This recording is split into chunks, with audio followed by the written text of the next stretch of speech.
Now, the first thing I'm going to do is paint all of the base elements on this model, which is a little bit backwards, but it's going to be messy, so I think it's important to do it first. I want to go for a nice bright rock, so to that end, I'm taking some Carrick stone and painting this over all of, I guess it's a really damaged column, what this used to be. So just take your time, get a good coverage on there. It doesn't matter too much if you spill it on the actual model at this point. To shade the model, I'm taking some Space Wolves Grey contrast paint, and I'm just going to put a little bit on a big brush and work this all around that rock, making sure it goes right into the recesses.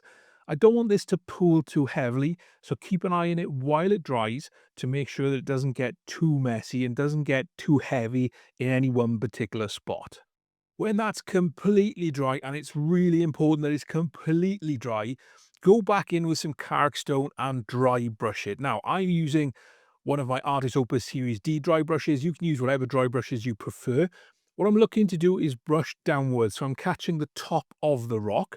I'm going to do a little bit of stippling as well on some of the bigger areas just to catch all of that detail. Next up, using exactly the same brush, I haven't cleaned it. I'm going to take some Grey Seer and do exactly the same, but I'm really just going to focus this on those sharpest edges. I'm not going to put this all over the rock.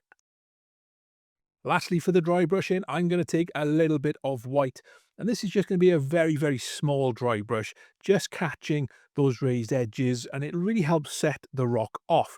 Once I'd finished the dry brushing, I wanted to add a little bit more colour back in because it had just gone a little bit too monotone.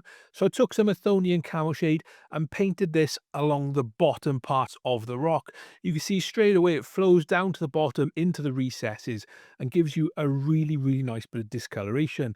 I just worked this on some of the upper areas as well, particularly working it into some of the cracks and crevices, just to give me a little bit more colour interest. Make sure you follow me for more great short form content and tutorials.